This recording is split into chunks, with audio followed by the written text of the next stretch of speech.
What's up, Space Pirates? This is your Admiral, the certifiably suave Dr. Disaster.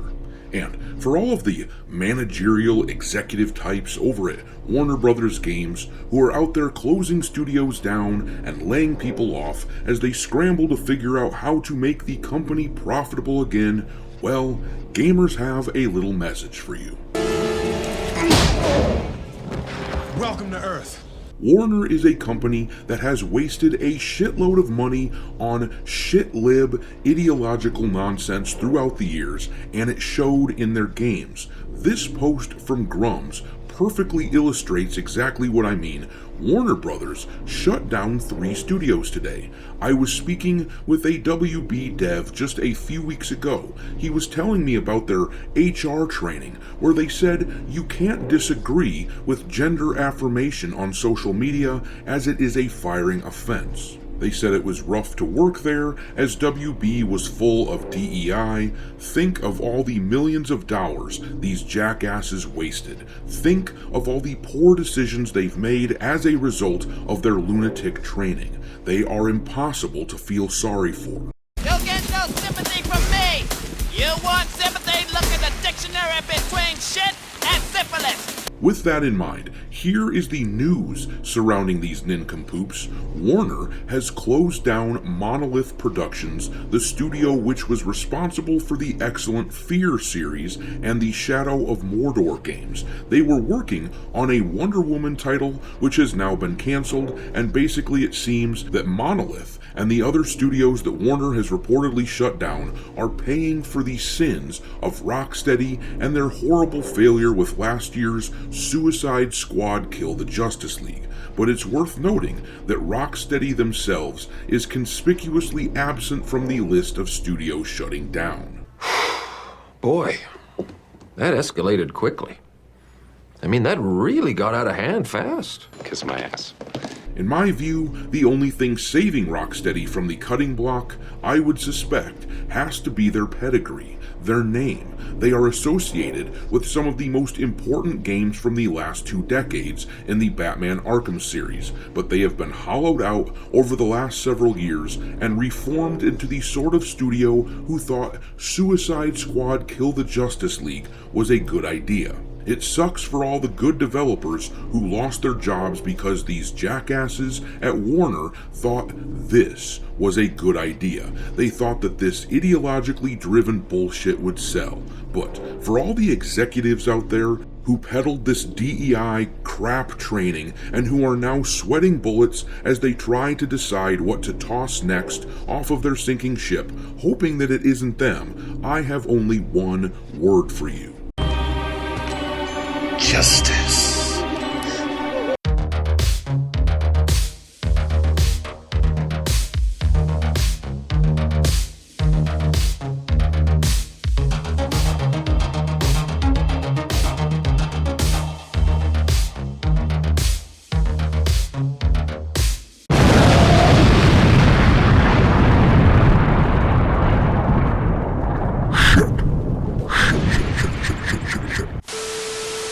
Alright, me hearties, make sure you hit the like button on this video, share it with your friends, subscribe to the channel if you haven't done it already, and don't forget to follow me over on X, where my handle is Dr. Disaster 1.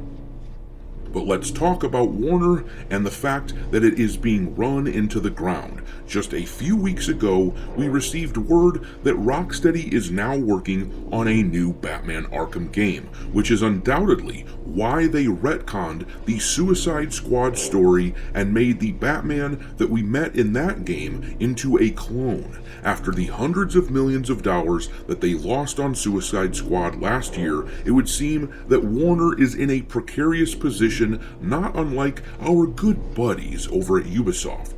And also similar to Ubisoft, it is entirely of their own making. This is a business that has no problem spending ridiculous amounts of resources on DEI training to the point that they actually believe the bile that comes out of these HR screeching harpies' mouths. As we learned the other day, Rocksteady has a shit ton of employees who are also a part of the organization OMG, or Outmaking Games. That is a UK-based organization similar to a consultancy like Sweet Baby in the sense that their mission is to push political agenda into gaming. They are particularly interested in LGBT stuff and have apparently even influenced Rockstar into accommodating their worldviews in GTA 5. What this tells me is that Rocksteady has been rebuilt into something wholly unrecognizable, which explains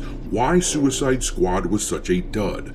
The new Arkham game is indubitably their Hail Mary, their last hope, in a similar way that Assassin's Creed Shadows is the Hail Mary of Ubisoft. But let's read about the cuts that Warner made in this article here from That Park Place. The article reads, Warner Bros. Games has officially canceled Monolith Productions' highly anticipated Wonder Woman game and shuttered the iconic studio responsible for the acclaimed Middle-earth Shadow of Mordor series. This decision comes amid ongoing fallout from Suicide Squad Kill the Justice League's catastrophic failure, a debacle tied to Sweet Baby Inc., whose controversial influence has left a trail of industry damage. The studio is also closing down Player First Games and WB Games San Diego in a massive shakeup of its gaming division. Now, for reference, after these cuts were made,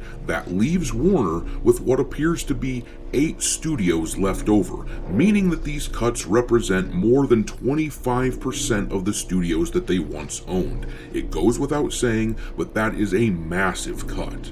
Anyhow, let's read on. Sweet Baby Inc., a narrative consulting company, has become infamous for pushing divisive creative directions into gaming projects, often at the expense of player engagement and quality storytelling. Suicide Squad, the ill-fated live service title that bled Warner Brothers of $200 million, was heavily influenced by Sweet Baby Inc., leading to a game that alienated its fanbase and tarnished Rocksteady's reputation. Funny enough though, Rocksteady, the studio which let these vampires into their house, were still permitted to survive these cuts. But as the article says here, we are losing what looks to have been a potentially very interesting game. The cancellation of Wonder Woman is particularly devastating given the promise the game held. Monolith Productions, known for the groundbreaking Nemesis system from their Middle-earth games, was set to bring the same dynamic storytelling to the DC universe. The Nemesis system, celebrated for creating unique enemy hierarchies and rivalries, was expected to breathe life into Diana's world, potentially placing iconic villains into procedurally generated hierarchies. Wonder Woman was shaping up to be an open-world action-adventure game where players would step into Diana's iconic boots, wielding her lasso of truth and engaging in deep, strategic combat. Monolith planned to leverage the Nemesis system to make each encounter feel personal, adding layers of procedural storytelling that could have redefined how superhero games are experienced. Now, the ridiculous thing about all of this is that the entire industry, Rocksteady not excluded, is completely obsessed with the idea of making female-led games succeed. They want games like this Wonder Woman one in a desperate way, but now they have ironically killed this game due to their overcommitment to ideologically driven nonsense. Instead, we are going to be getting a new Arkham game, a game led by a male.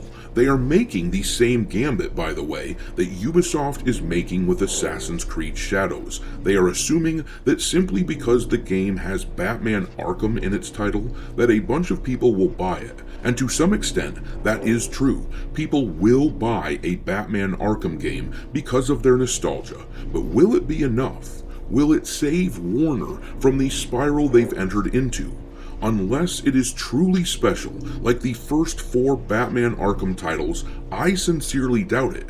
Once again, these are the people who thought that a gay Mrs. Dr. Freeze was going to be DLC that people wanted to pay for, so it's hard to imagine them doing a complete 180 and making a game that doesn't suck, particularly without Kevin Conroy, the voice of Batman, who tragically died. But anyhow, I'm going to leave it there. Drop your mockery of Warner and Rocksteady into the comment section below, and we will talk there.